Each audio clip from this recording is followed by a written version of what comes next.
నా బిడ్డ అమాయకుడు, నా బిడ్డకి ఏమి తెలీదు. మా ఇంటికి క్యాస్ట్ ఒకటే కదా అని చెప్పేసి మా ఇంటికి తరుస్తూ వస్తూ ఉండింది. సాయం కోసం వస్తూ ఉండింది. ఏదో లేవు వచ్చిందని చెప్పి మేము సాయం చేసినాము. చేసిన దానికి నైట్ పూట్ల కూడా వచ్చి రోజు టార్చర్ పెడతా ఉండింది. నా బిడ్డకి ఏం తెలీదు. నా బిడ్డ అంత అమాయకుడు ఇంకొకడు ఉండడు. అంత బుద్ధిమంతుడు నా బిడ్డను గప్పు పట్టించి నాశనం చేసింది నా బిడ్డను. అంత ఉత్తముడు లేడు. వాళ్ళ దగ్గరికి మేము మమ్మల్ని వాళ్ళ దగ్గరికి తీసుకుపోయి మమ్మల్ని బిడ్డను ఉత్తముడుగా చేసినారు. చేసిన దానికి కానీ ఇది ఎట్లా బయట పెట్టాలా, ఇది ఎట్లా చేయాలని చెప్పేసి ఈ మాదిరి మమ్మల్ని నా బిడ్డను టార్చర్ పెట్టి టార్చర్ లోపల ఈ నైట్ పూట కూడా మా ఇంటికి వస్తూ ఉండింది. వచ్చి గుళ్ళ దగ్గర ఉండి ఎక్కడంటే అక్కడికి పోయేది, నా బిడ్డను రమ్మని చెప్పేది, మాకు ఫోన్ చేసేది. 1 గంటకు 2 గంటలకు 3 గంటలకు ఫోన్ చేసేది. మమ్మల్ని ఎట్టంటే అటు టార్చర్ పెడతా ఉండింది.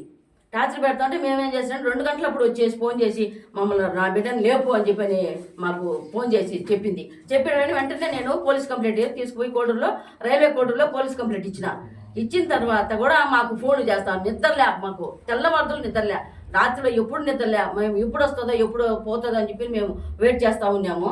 ఆ పాప కావాలని మమ్మల్ని మరి టార్చర్ పెట్టి వాళ్ళని ఎట్ట బయటికి తీయాలా, వీడికి ఎంత మంచి పేరు ఉండాలి, ఈ మంచి పేరుని ఎట్ట తీసి బయట పెట్టాలా, వాళ్ళని ఎట్ట బయట పెట్టాలా అనే రకంతో మమ్మల్ని ఈ మాదిరిగా టార్చర్ పెట్టింది. అది ఒక లేడీ అది అంతకంటే చాలా వరుస దాన్ని ఎట్లా కొయ్యాలని మేము ఆలోచన చేసినాము. కానీ మాకు కొంచెం వాళ్ళని చూసి మేము ఏం చేయలేక గమన అయిపోయినాము. అది చాలా వరుస కాదు, ఎంతమంది ఆ మాది చేసింది. అది మనిషి ఆశల, అది ఎట్లా పుట్టిందో ఎట్లా తెలియదో, దాని మొగుడికి దానికి బాగా సంబంధం ఉంది. కానీ లేదని టార్చర్ పెట్టి మా బిడ్డను అన్యాయం చేసేసింది. అన్యాయం చేసి బయటికి తీసి లాగాలా, ఇది ఎట్లా, దాని వెనకలు ఎవరుండారు, ఎవరు దీనికి మార్గం ఇస్తా ఉండారు తెలియడం లేదు.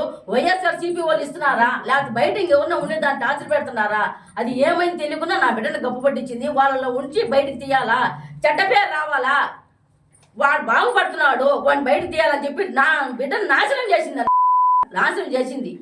నాశనం చేసి కంప్లైంట్ ఇచ్చినా కూడా నన్ను యారు తీసుకుపోయి అరెస్ట్ చేస్తారో ఏమో అని భయపడి ఈ మాదిరిగా అది మమ్మల్ని ఇప్పుడు మీడియాకు తీసేసింది. తీసి చట్టం ప్రకారం మేము పోలీస్ కంప్లైంట్ ఇస్తే కూడా భయం లేకుండా మాకు ఫోన్ చేస్తూనే ఉండదు. 1 గంట కాదు 2 గంటలకు మాకు నిద్రలే, నా బిడ్డకు నిద్రలే, అన్నం సరిగా తినడంలే, దిగులు పడిపోయినా ఎందుకు ఇలా చేస్తుంది, నాకు ఏమి తెలియదు, నేనేం చేశాను అని చెప్పి నా బిడ్డ కొట్టుకుంటా ఉన్నాడు. ఆ రకంగా చేస్తున్నా కానీ మేము ఎంతసేపు ఓపికతో ఉన్నాము, ఇంతవరకు ఓపికతో ఉన్నాము. వద్దులే ఆడబిడ్డ మనం చేయకూడదు, అది మనకు ఒక ఆడబిడ్డ ఉండాలని చెప్పి మేము ఎంతవరకు మేము సమాజంగా వచ్చిన దాకా ఇది ఇప్పుడు ఈ రకంగా మమ్మల్ని బయట పెట్టేసింది. నా బిడ్డకి ఏమి తెలియదు, అది ఒక వ్యవస్థ బిడ్డను నాశనం చేసింది.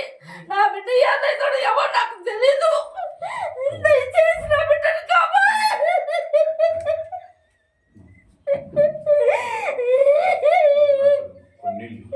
అంత ఉత్తముడు నా బిడ్డ. ఒకరిని మాట్లాడు, ఒకరు జోలికి పాడు, ఒకరు గొడవకు పాడు, ఏమన్నా కూడా గమ్మని తలంచుకొని నా బిడ్డ ఇంటికి వచ్చేవాడే. కానీ ఎవరు జోలికి పోయి ఒక మాట్లాడి ఒక తిట్టి ఒకటి కొట్టాడేవాడు కాదు. నా బిడ్డను గబ్బు బయట పెట్టి నాశనం చేసింది. నా బిడ్డను పెట్టేది కూడా కాక వాళ్ళను కూడా గౌరవనీయులైన మా అమ్మగారు అయ్యగారు కూడా బయట పెట్టేసి నాశనం చేసింది. ఎట్ట వీళ్ళు బయటకు తీయాలా, వీళ్ళు బాగా బతుకుతున్నారు, వీళ్ళకి మంచి పేరు వచ్చింది, వీళ్ళు ఎట్ట చేయాలి బయట, వీళ్ళని ఎట్టను బయట పెట్టాలని చెప్పేసి రకంతో ఆ రకం చేసి పెట్టింది. ఏం చేస్తే పాపం వస్తుందో మాకు తెలియదు.